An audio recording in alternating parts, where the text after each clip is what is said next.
আর এদিকে অভিষেক বন্দ্যোপাধ্যায় তিনি কড়া বার্তা দিয়েছেন যে যারা মন্ত্রী রয়েছেন, যারা পঞ্চায়েতে রয়েছেন, তারা যেন কাজ করেন। অর্থাৎ নবজোয়ারের সময় যে বার্তা দেওয়া হয়েছিল, নবজোয়ার কর্মসূচিতে যেসব প্রতিশ্রুতি দেওয়া হয়েছিল সেইগুলো যেন পূরণ করা হয়, কোথাও কোনো গাফিলতি না থাকে। ঘনিষ্ঠ মহলে এরকমই বার্তা দিয়েছেন অভিষেক। ঠিক কি বার্তা দিয়েছেন জানবো। আমার সঙ্গে আবির রয়েছেন প্রতিনিধি। আবির, কি বার্তা দিয়েছেন অভিষেক বন্দ্যোপাধ্যায় কাদের উদ্দেশ্যে?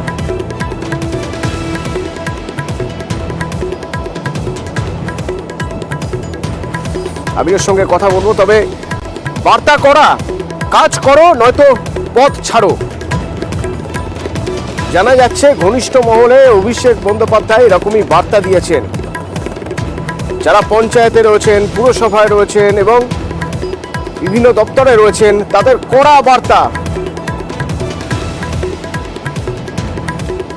ঠিক কোন কোন বিষয়ে কাজে জোর দেওয়ার কথা বলছে আবির রয়েছেন আমার সঙ্গে প্রতিনিধি। আবির, নবজোয়ার কর্মসূচিতে কিছু প্রতিশ্রুতি দেওয়া হয়েছিল, কোন কোন কাজে জোর দেওয়া হবে, মূলত সেইগুলোর উপরেই কি ফোকাস করতে চাইছেন অভিষেক বন্দ্যোপাধ্যায়?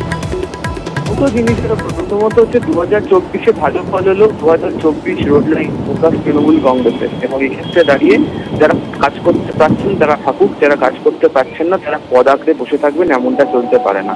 সেই কারণে কাজ করো নয়তো পদ ছাড়ো এই নীতির কথাই বারবার ধরে উল্লেখ করা হচ্ছে, এবং সেই সংক্রান্ত বার্তাই অভিষেকের ঘনিষ্ঠ মহল সূত্রে আমরা জানতে পারছি।